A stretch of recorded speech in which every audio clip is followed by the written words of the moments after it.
I traded the S&P 500 for 3 years straight, and I was profitable on it. I took over 200 live trades, ended with a 69% win rate, and over 6 figures in net profit on SPY alone. So when I tell you I avoid trading SPY now, it's not because it's bad, it's because I found something better. Today, I'm gonna walk you through exactly why I made this switch, what SPY was costing me that I didn't realize, and what I trade instead that lets me be done before lunch and more profitable than I was sitting in front of the charts all day. Before we get into it, let me back up for a second. When I first started trading, my first mentor only traded 2 things, the S&P 500 and the NASDAQ. He focused on the options and the futures. That was it.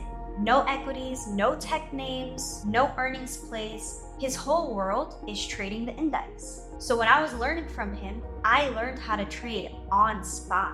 I learned supply and demand on the S&P 500. I learned how to mark levels of interest. I learned how to day trade on the S&P 500. That's where I back tested the S&P. That's where I back tested the supply and demand strategy for the first time. That's where I took my first paper trades. And I took my first live trade on SPY. It was a call option and I made $20 profit. And for 3 years, that's what I did. I stuck with SPY. Every morning, I created my trade plan on the S&P 500. At one point, I was starting to build my identity around trading the S&P 500. And to be clear, I became profitable trading only the S&P 500. And my strategy works perfectly on it. But what I didn't realize back then was how much of my life that ticker was literally taking away from me. Because my average hold time per day trade on SPY was about 3 hours. And most days I wasn't even in trade until 10:30 a.m., 11 a.m. because SPY would mainly consolidate in the first 30 to 60 minutes of market open, faking, chopping, and doing nothing. So I'd be at my trading desk from before 9:30 a.m. until almost 2 o'clock, 3 o'clock in the afternoon for one trade. Since I learned how to trade on SPY, I thought this was completely normal. So I didn't want to deviate from the process that I learned. And once I became a full-time trader in my first and second year of full-time trading, I thought being a full-time trader meant that I had to be glued to my screen all day. But as time has progressed, I was able to branch out and actually learn a better method. Alright, I'm going to show you examples of exactly what I mean. I'm going to pull up some SPY examples here, and I'm going to walk you through why it does this. Because once you see it, you can't unsee it. First, we'll look at a few SPY chart examples. So for example, if we're looking at this SPY chart, the market opened right here at 9:30 a.m. From 9:30 a.m. all the way until about 11:30 a.m., SPY consolidated. And this is a normal day on SPY. On SPY, early in the day, it's going to be choppy between your levels. So sometimes SPY chops or sometimes SPY fakes. Sometimes SPY likes to retest in the first 30 to 60 minutes before then reversing. So for example, SPY tested the demand zone and price did bounce from the demand zone. It went from this price to this price. That's my strategy, trading from this level to this level. That's exactly what SPY did. So even if you entered early in the day at 9 a.m., if you held above the zone, it could have been fine. The hard part is holding through this. That's a whole hour and a half where price doesn't go in your favor. And a lot of traders would stop out somewhere in this area. And what you'll usually see on SPY is that the real move usually happens after 10:30 a.m. or after 11, after the first hour of the day, after the fake out traps both sides, then it'll move in the right direction. So here's another SPY chart example. When SPY is trading in a consolidation range, it will move slow. So once again, my strategy is trading from this level, targeting the next level. And price did exactly that. Let's look at another SPY example. So here's another SPY chart. From early in the day, we had a nice clean trend down. It looked like it went down from the supply zone down to the demand zone. However, it did have a clean move down. However, when I'm trading the S&P 500, usually I don't jump in on that first 9:30 a.m. to 10:30 a.m. window because on a usual day, there's a lot of consolidation and fake outs. So usually on SPY, you won't enter right away. You might miss the first move down. You have to be more patient. You have to wait for the next move. So for example, then we tested the demand zone, but it didn't just rally off of its first test. It kind of had a fake breakup until it formed a double bottom, until it consolidated. And this time period here is representing a whole 2 hours of consolidation that you'd have to be patient in. Then price rallies. And this is why a lot of SPY traders like to scalp, because they are afraid of the pullback. And these pullbacks are normal on the S&P 500. Price could move from our level, from our demand zone, to our next level, to our SPY zone. But the move in between could be choppy, or there could be more retests of the level. It's less clean, it's less smooth. There's more opportunities to fake out. There's more opportunities to stop out. There's more opportunities to mess up. And here's one more example of the S&P 500 chart. Once again, earlier in the day, we test the zone. Once again, we go from this level to the next level. But if you're impatient, you'll see from the time it tests the zone to the second time it tests the zone is 2 whole hours. So if you enter on the first zone test, you might get a stop out anywhere in this area. You might be afraid and exit too soon. So you just have to be more patient for those retests and holding structural levels when you're trading the S&P 500. So if you're testing your level, you can expect for it to hit your next level in 30 minutes or 10 minutes or even an hour on the S&P 500. For price to go from the demand zone level all the way to the supply zone level, once again on this example, took all day, 8 hours. And for day traders, that requires a good level of patience. So once again, when price first tests the demand zone around 9 a.m. to when it goes to the supply zone target, that takes 1, 2, 3, 4, almost 4 whole hours. This is typical behavior on the S&P 500, and you have to get used to it when you're trading SPY. The reason that the S&P 500 moves this way is because SPY is a basket of 500 companies and stocks. It moves like a herd. Trading the S&P 500 demands your patience and your time. And for years, I gave it both because I didn't think there was another option. And a lot of traders still flock to trading the S&P 500 because I know I'm not the only person who learned how to trade on it. Because a huge chunk of the trading community builds their entire trading strategy around trading SPY or the NASDAQ. And it makes sense. Think about it from their angle. These ETFs, SPY and QQQ, have the deepest liquidity of anything you can trade. They have tight spreads, easy fills. SPY options are some of the most liquid option contracts. So if you've ever followed an ICT, Inner Circle Trader, they all trade SPY-only frameworks. ICT, Orb, Gamma, you name it. There's an entire culture built around trading this one ticker, the index.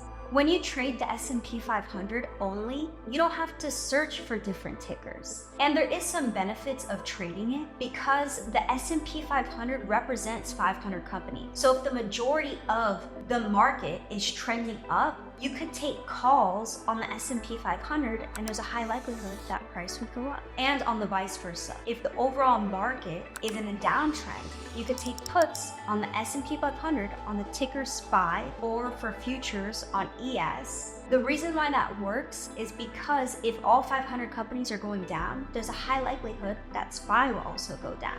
Tons of traders online trade only SPY, and trading SPY only is a completely valid strategy. Plenty of people make money on it. I made a ton of money on it. But somewhere around year 3 in my trading career, I started asking a different question. Not just, is this profitable? Because it was for me. The question I started asking was, could I be doing this more efficiently? What changed my complete day trading lifestyle was discovering equities. All I did was transfer my same exact supply and demand strategy that I was applying to SPY every day. Same zone, same logic, Same execution, but over to an equity ticker.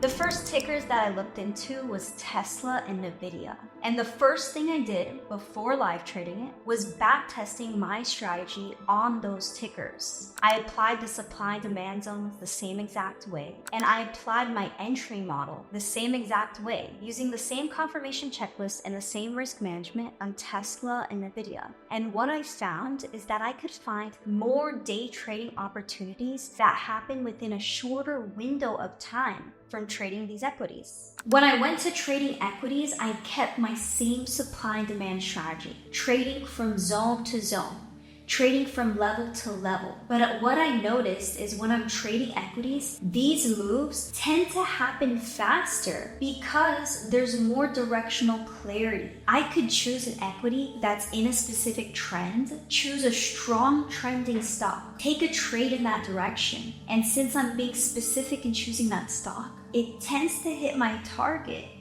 within 60 minutes on average instead of 3 hours or all day. So here's one example on Nvidia. It's not like consolidation never happens on equities, but once we have our consolidation range break, then we tend to have very strong and sustained movements on these equity tickers. So as you could see here on this Nvidia chart, it was a straight movement from zone to zone, and that whole move happened in about an hour. And here's another example. This one's on Starbucks. Like we saw, there was a consolidation. It's not that consolidation never happens on equities, but once it goes from zone, it goes to the next zone, especially when we have high volume intraday. But what you can see, we went from our level straight to our next level after the consolidation range break. And once again, this move happened in less than an hour. So here's another example of an equity ticker. Very similar setup. The consolidation could still happen on equities, but once we break that consolidation, we have very strong movements, especially from the open earlier in the day, and the whole move, once again, happening within an hour. So I'm using my same strategy, the same supply and demand zones. I'm still using my same confirmations, but since I'm using trending tickers and market phases out of these consolidation range breaks, I'm able to get 8+ high quality setups early in the day and be done earlier in the day instead of having to monitor my trade all day. So here's one last example of a stock ticker. So sometimes the stock tickers can move slow. So as you can see here, this one hit the demand zone early in the day, and it didn't go towards the supply zone until pretty much the end of the day, until an hour before market close. But the thing that I like about these stock tickers is since they're smooth trending, there's less pullbacks all the way back to your zone. So when I showed you those S&P 500 examples, a lot of the times it came all the way back into the demand zone after the first test, which could be really tricky and really emotionally taxing to hold you that trade. So for example here, after that first demand zone test, it came all the way back twice to the demand zone. But what I'm noticing on these equity tickers is after it tests the demand zone, it moves far away from the zone and it gets less close to your stop loss, which helps you be more comfortable to hold through your trade, even if it does have to take longer than an hour. That's when it clicked for me. My strategy was already working great, but the vehicle could be improved. SPY is 500 stocks averaged together. That's why it consolidates. That's why it fakes. If 250 companies are uptrending and 250 companies are downtrending, we're gonna have a consolidating S&P 500. So by design, you have to wait on the S&P 500 before it picks direction. And it's constantly moving 24/7.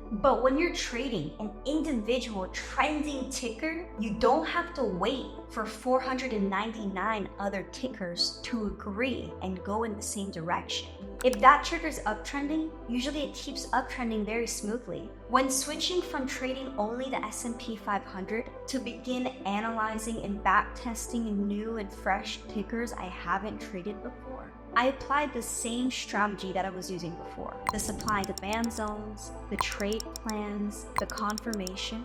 But through my back tests and then live trades, I noticed that equities follow their trends much more cleanly. And if it's outside of a consolidation range, it usually doesn't consolidate as much from the market open. Whereas the S&P 500 consolidates all day. And it's a trickier environment to trade in since it is representing the average of 500 companies.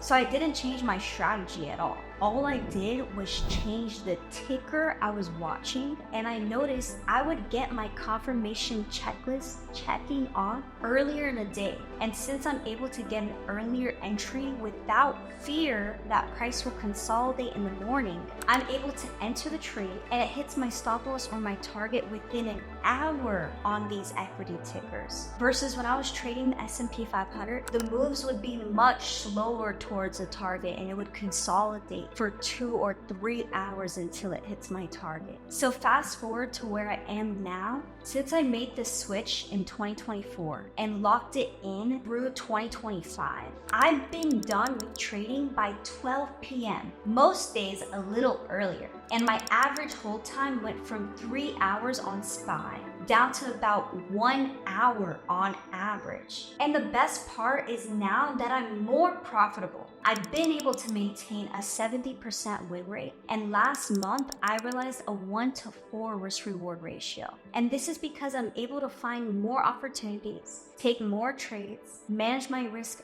better, and not have to hold through a lot of consolidation. I'm picking a trending ticker that opens near my zone, getting in early in the trading day, and being out and done with my trade before noon. I still trade SPY sometimes. I'll take a look at it here and there if multiple tickers are trending in the same direction, but it's not my main plan anymore. It's not where I spend most of my trading hours because I figured out something that my first mentor never showed me, is that the strategy is my edge. The ticker is just a canvas where you paint your supply and demand zones. So if you've been grinding on trading SPY every single day, sitting through the chart, wondering why, maybe you are profitable, just exhausted. This might be why. So take what you already know and run it on a different chart that actually moves, and you might have better results from applying that. If you want to learn the supply and demand strategy I run on these tickers, and the same one that I use to learn how to trade, and it also works on the S&P 500, I traded it for 3 years and I still had a 70% win rate there. That's also everything I teach inside of my private mentorship. Higher time frame zones, pre-market planning, the whole framework, how to trade SPY, how to trade equity options. It's all in there, and I work with you one-on-one. If you're interested in applying for the one-on-one mentorship, the link is in the description below. And if you're still learning how to start day trading options as a beginner, I suggest that you watch this video right here. I'll see you in the next video. Bye.